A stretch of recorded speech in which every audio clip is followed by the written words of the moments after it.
لكن بقص لكم إحدى القصص. الملك عبد العزيز عندما استقر الحكم وتم التوحيد البلاد عام 51، ومثل ما تفضلتوا جميعا على هذه البلاد خيرها واجد، ولاة أمرنا طيبين وعرب أقحاح، ومن جاه مكرمه. نعم، من جاه مكرمه، الضيف يكرمونه، والمستعطي يعطونه، والمسترفد يرفدونه، والمستجير يجيرونه. يا سلام. الله. إحدى القبائل النازحة في أطراف الجزيرة العربية من شمال وفي العراق وفي الأردن، كثير من القبائل كانوا يأتون زعمائها إلى الملك عبد العزيز، يشدون الرحال، يأخذون لهم شهر لما يصلون إلى الرياض ولا أكثر. واللي وصلوا إلى الملك عبد العزيز أكرمهم وعطاهم، هم وغيرهم من أطراف الجزيرة بشكل عام يعني. نعم. لكن في ذاك المرحلة يوم جات العجة لولهم فيها إحدى القبائل اللي تستوطن العراق، جايين أحد زعمائها ومعه ركب إلى الملك عبد العزيز في الرياض، ومتضيفين عنده ومتشرهين ومشرهم دراهم ومعودين. جاتهم العجة وهم في نص الطريق، عادهم ما زالوا في المملكة حول الحفر، يسار منه غربا منه أو كذا. العجة العرب اللي ماسكين رؤوسهم والرياجيل والعرب العاقلين يصرفون عمارهم حتى لو ضاعوا، يعرفون كيف يتصرفون. ضاع فيها ناس أما صغار سن ولا رعيان عند حلال ولا عرب الروابعهم أدون شوي. وش فيك من ذا الجماعة اللي أهل ذا الركب وذا الأمير يمشي وتعرضوا لهم وسط نفود، لا يشوفون عرب ولا يعينون جرة، العين دامها العج والجرة دامها المطر والهواء، ما يشوفون شيء. تراه يا أبو سعود والهرج للجميع، ترى بعضهم عنها جايتنا سوالفهم، ترى بعضهم كانوا يقومون بعضهم يقولون انتبهوا قامت القيامة من هول العجة. لدرجة فيه مثلا هالحين دارجا علشان ذا العجة، قبل اني اكمل القصة، ان واحد متوسدنا فاروته حاط راسه في فاروته وراقد، ويجي واحد يقول قم لا رحم ابوك، صل. قال ليه؟ قال القيامة قامت. قال يبكيها قصيبي بن جبر تجار والرجال ذا فقير ما عنده شيء. يبكيها قصيبي بن جبر تجار، هو فقير ما عنده شيء، يقول لا قامت القيامة ما عندي شيء، ما عندي شيء نبكي عليه. فهي صايرة تاريخ. وش فيك يمشون ويا مناظر وفي ذيك العبلة قاطعين من عندها واطين طرف أغصانها، لو والله الحركة تحتها، ويوم يجون لهنا اغلي من عمره اما 2.5 ولا 3 سنين. يا ما الفرق يا عيني انا. شلوه معه بازر بيموت في ذا البلد، ناظروا لا يشوفون ولا جره، وذا البزير ايدي حوسته مبطي في ذا الشجره، في ذا الشجره. وش الوكاد ان امه حطته تبي ترد حلال وضيعته. يا ما الفرق يا عيني. المهم البزر ذا ضاع بسبب ما، وعينوه له ذا حوسته في الشجره واضح، ولا شوي نويشف من الجوع ومن الطوى ومن شلوه معهم وراحوا. خذه واحد من اهل ذا الهجن، من اهل ذا الهجن، حطه في خرجه وانقذه وراح بذا البزر. راح به يوم راح به وجاه هناك، حطه عند حرمته وربع عندهم البزر وكبر وحطه ولدله، ولا يعرفونه الا باسمه، ابوه لا باسم ذا البزر، سماه من عنده. كتب الله عز وجل لأن الرجال هذا ما يجي عليه إلا أناث، يجين عليه 6 بنات، ما عنده إلا ذا الولد اللي جابه معه من الجزيرة، الله من نجد الله.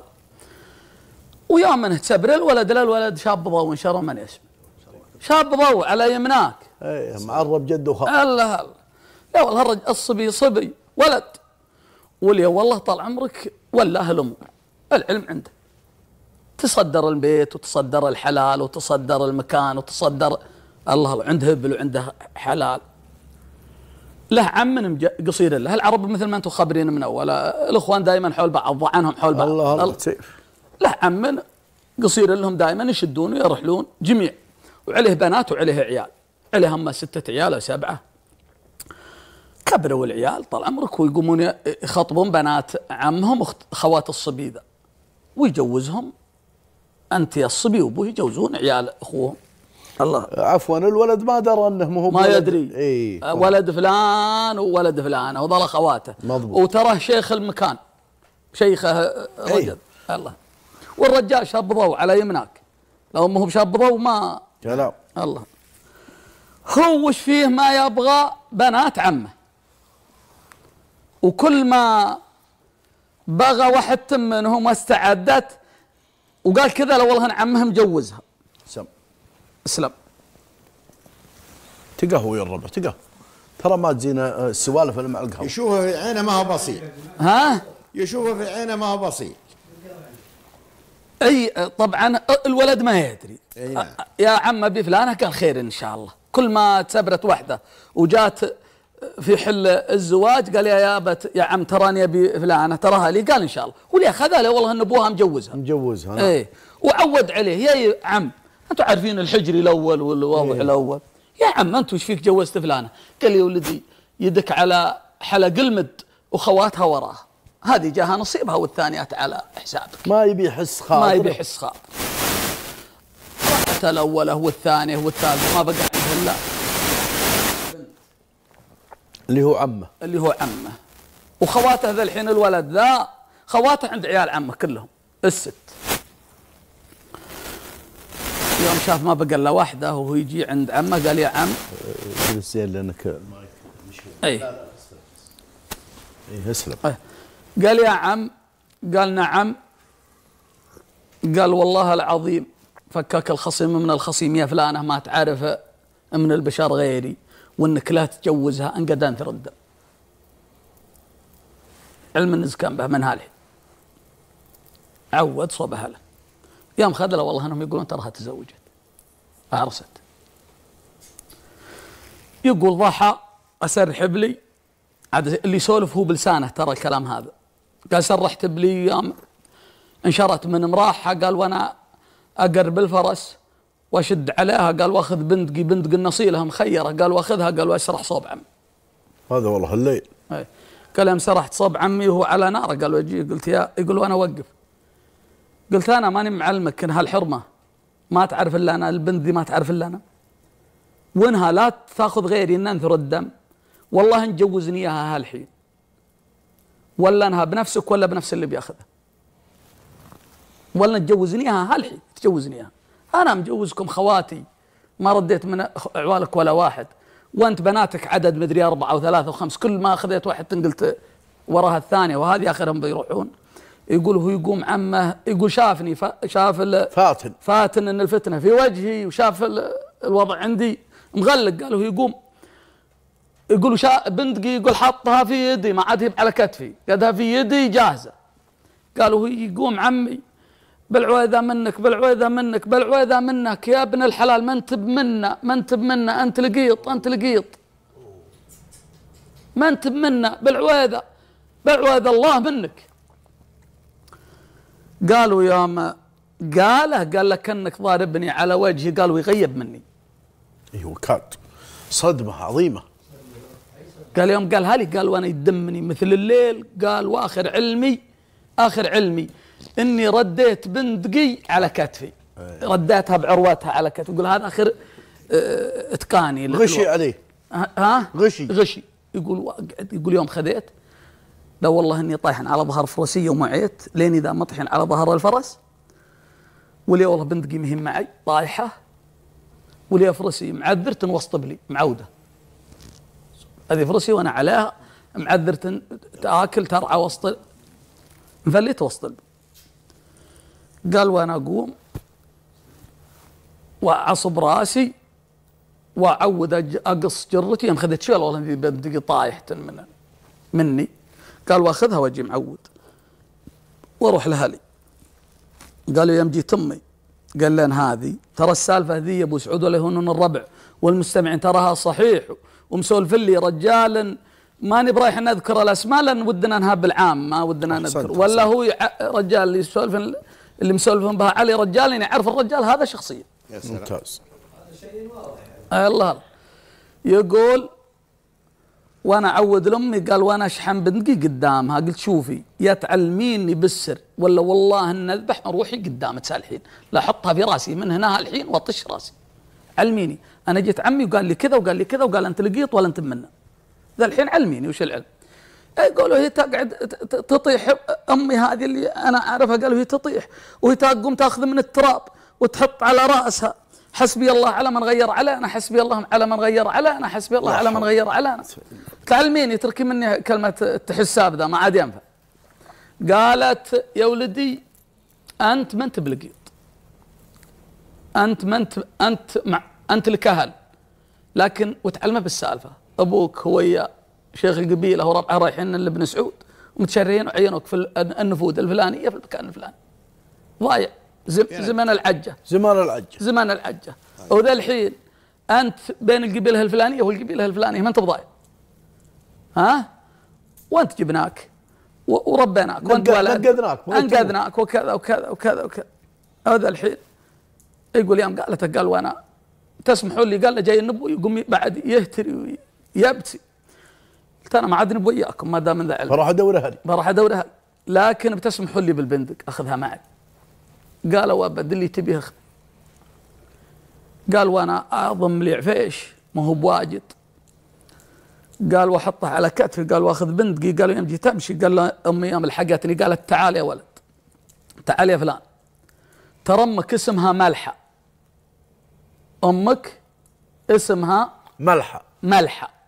كان الورع ظني غاغيبها يوم يجيهم ولا ناشدينه. ايه ترى امك اسمها ملحه وتراك في المكان الفلاني وترك بين القبيله الفلانيه وبين القبيله الفلانيه ما انت بضايع. قالوا يوم قالت لي القبائل اللي هي قالت اهلي، قال لا والله ان اقرب شيء انا في العراق، لان اقرب شيء من ذا القبائل اقرب طارفت لهم في الكويت. قالوا انا انحر الكويت.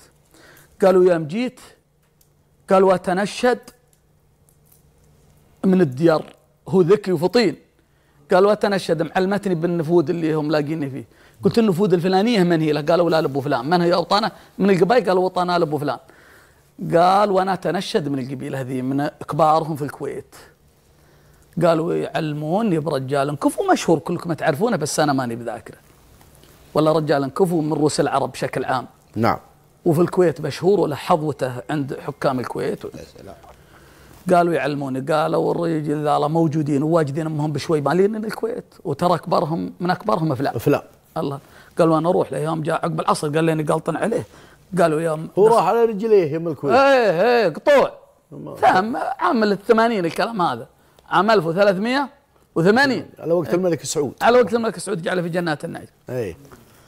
يقول وانشد من قالوا يوم جيته دخلت على المجلس قال له هنا مجلس ناشي من شر ومن يسمع.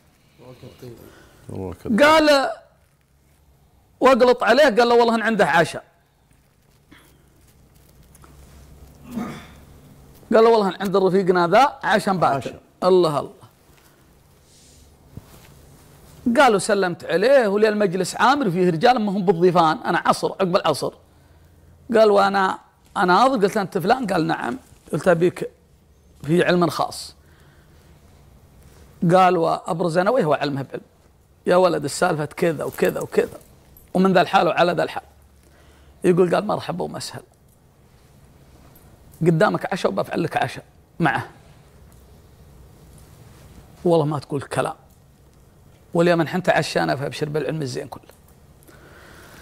قال تعشينا وعينته ذا بحلي خروف خاص ما هو من ضمن الضيفه. بيض الله وجهه. يستاهل والله يستاهل. هو سلالة تاريخ مجيد الرجل هذا، لكن أنا حفاظا على الخصوصيات ما حد ذاكر. ولا هو تاريخ عريق ورجل من رؤوس العرب بشكل عام. قال يا طويل العمر، قال يوم تعشينا وخلصنا ما بعد بسيارات الناس على مطايا وعلى يعني السيارات الديرة كلها فيها سيارة سيارتين. كون الناس اللي مقتدرين ولا قريبا من الحكام. الرجال ذا قريب من آل صباح، قالوا عنده هافن جديد. قالوا يوم تعشينا وخلصنا والعرب يتعشون بدري من اول، ما هم مثل هالحين ما يصلون العشاء الا متعشي. الله. قال يوم تعشى وقال له والله انه شغال. قالوا لا عفشنا في ظهره. قالوا لا في ظهره برميل بترول. قال اركب سران. خيوط العين. انت يا المعزي. قالوا نحره الرجال. قالوا يمسك طارته. قالوا يوم سوم الفجر قال له والله نحن في الديره اللي انا ما اعرفها بس قال هذه يقول اثريه خابر له رجال من ربعه ضيعن ولده في سنه الحج. لا اي من قبيلته، هم الربع القريبين بس من من ما قبيلته. انتم خابرين من قبيلته. نعم. قال لما ظهرت عليه الشمس قال له والله نحن محولين عليه. قال حولنا على ذاك البيت اللي عنده حلال وحلا بدو. قال لهم حولنا عليه. قالوا يحول من سيارته انت يا رفيقي ذا ويعرفه انت راعي المكان. رجال معروف. الله يا رجال معروف يرحب به يحييه به. قال لهم حيابه وحط راسه على راسه قال ابشر بولدك. اي ابشر بولدك. اي قال انفجع ذاك وسلم علي. ايش مغرد الكلمه يا فلان وش ولدي؟ قال تعرف الرجال ذا؟ قال لا. قال هذا ولدك. هو ما ضاع لك ولده في السنه الفلانيه؟ قال لا. قال عنه ذا. يقول لي يوم قال ذا وين عينته ولا وش درك ان هي؟ قال يا اخواني يقول انت راعي السالفه انت اللي جاي من العراق. الولد قال والله العظيم اني ميام شفت الرجال وميام شفت المكان ان كاني مخلوق فيه. اي سبحان الله. وان كاني من اهل ذا البيت وان كان ذا الرجال يحبه. يقول انا ضامن روحي ماسك روحي بقوم بطمر عليها بحبه ببكي بس انا ماسك روحي ما ادري هو ابوي ولا ما هو ابوي. احنا بغينا نبكي احنا ذا الحين. خل ذاك الولد. يقول قال السالفه كذا وكذا وعلمها انت يا الرجال ذا. قال يا معلمه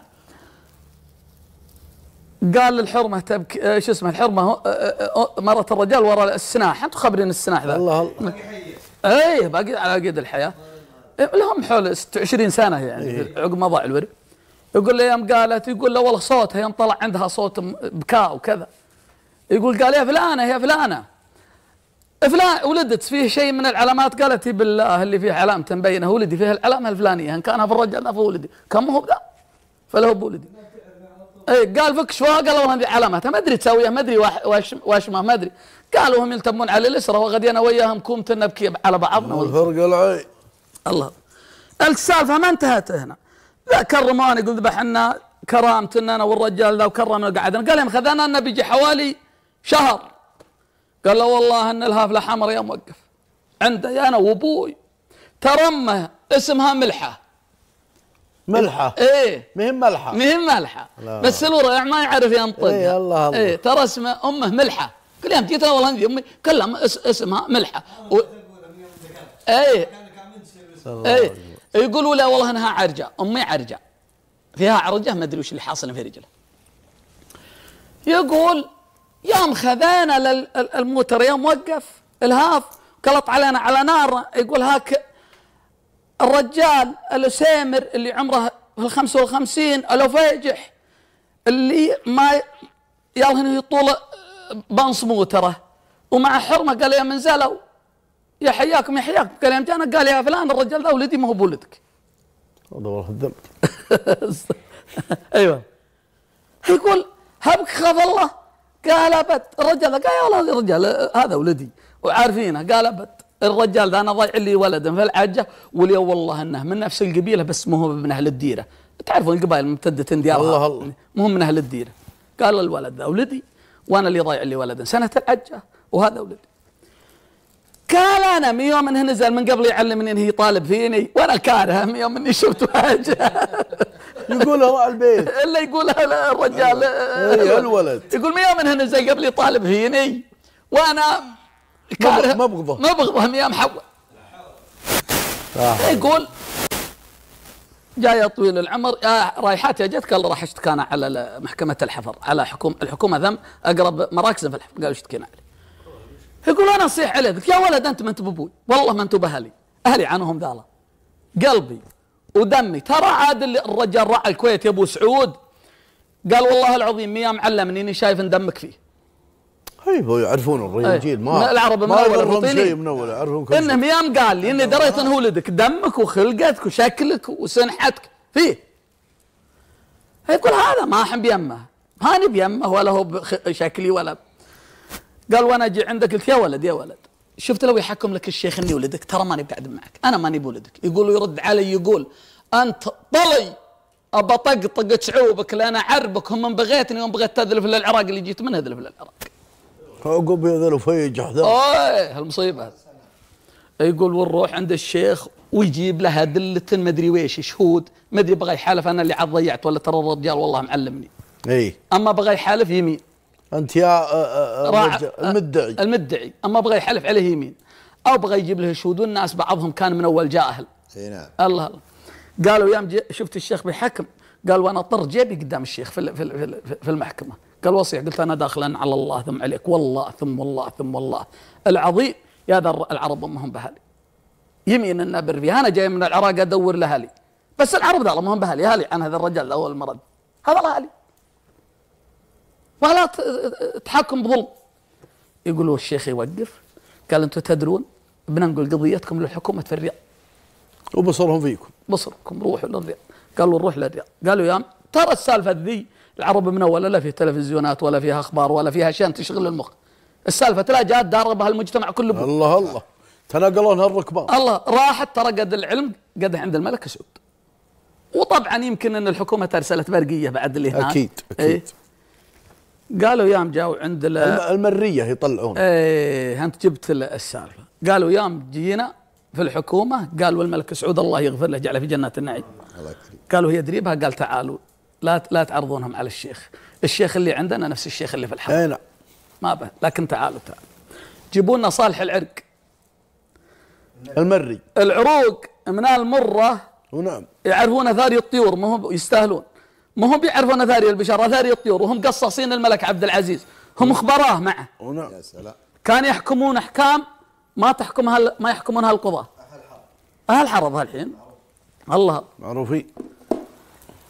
قال جيبوا صالح العرق، جيبوه ولا تورون اياهم، وانثروا لكم قلابي رمل، الله يكرم السامعين، واجمعوا معهم عرب، وحطوا كل من الاسرتين في جهه، وخلوهم يطون في الرمل، وخلوه يشوف اثره، علمه بثره، ويطلع امه وابوه من ذا العرب، من ذا الاثر، من ذا الاثار. قالهم يورونها اثاره ويقطعونها العرب. قالوا يوم قطعوها العرب اثرهم، قالوا هنا ناظر، قال الادمي ذا اللي ذا اثاره امها المراه العرجاء ذي، لا اله الا الله، اثر المراه بين انها عرجات، قال العرجه هذه امه، قالهم يدمونه مرة ثانية ويعودون بالعرب معه حوالي، والعرب يتوحون كلهم، الله الملك معهم، الملك سعود المدعي والمدعي عليه والملك، الله قالوا يا عودوا بهم مرة ثانية، يودون صالح العرق ويعودون به، قال يا ربع امه العرجة هذه وابو هذا اللي هم الصحيح، وانتهى الكلام. قالوا يظهر الملك سعود الله يغفر له يناديهم، قال يا ولد انت مالك احد، توكل على دورها لك، واما انت والله يهنيكم، ويعود مع ربعه ويعين خير مع امه وابوه، والى الان انا ما اتوقع، ما ادري عاده على قيد الحياه ولا لا، لكن وكاد عواله موجودين هالحين. صح لسانك وبيض الله وسلامتكم على ذا القصه الجميله الممتعه، وانت دائما الحقيقه ما تجيب الا كل شيء ماتع. الله يطول عمرك.